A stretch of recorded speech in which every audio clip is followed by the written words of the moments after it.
Goes all the way and scores. Jeremy Lin comes out with it. Oh, great pass to Bryant to score. Jeremy Lin makes it happen.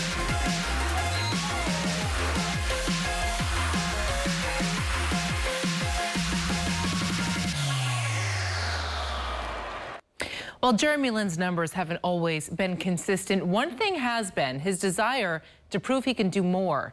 Lin will have another opportunity to do just that as he replaces Ronnie Price in the starting lineup tonight.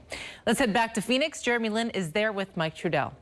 All right, thanks a lot, guys. Well, Jeremy, here we are in Phoenix, and it should be pretty similar to the lineup that you guys used in Utah. Is it difficult when you have different lineups, or do you kind of at least have two games now with some continuity to know where the guys are going to be when? Yeah, it's our second game, so it's one of those things, too, where as long as we continue to try to play the same way every single night, hopefully, guys are, for the most part, just replaceable in terms of, someone's out, so someone else is stepping in. I mean, there are little nuances that you have to get used to, but we've been used to kind of figuring out on the fly all season. Right, that has happened because of so many injuries. But you'll likely start with Wayne Ellington, who's a really good shooter, can space the floor. What have you learned about his game, and what do you try to feature with him? Just give him the ball when he's coming off picks, or when he's moving off of your penetration. So, he can shoot it any which way, spot ups, coming off curls, coming off fades. One dribble pull-ups, and so he can do, he can put it down and get to the rim. He can do it all, scoring a lot of different ways. So just making sure that I try to get him in a position where his defender's closing out to him. Jeremy, at various times this year, you've had some really good screen roll action with Ed Davis. What's the way to kind of get that on track tonight and get that rhythm going for you two? Well, a lot of it's, just depending on how they play us. We could be doing the same thing, and they could be taking that away. And usually the result will be an open shot for Jordan Hill or the weak side. And so, a lot of times, it's one of those things where if they're there on the weak side, then Ed won't get as much. But if they're not, then he will.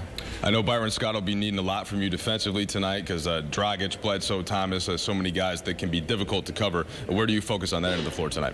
Same thing as you approach every game. Just try to make it difficult. Make sure I try to take away their first option and try to allow them or hope that they,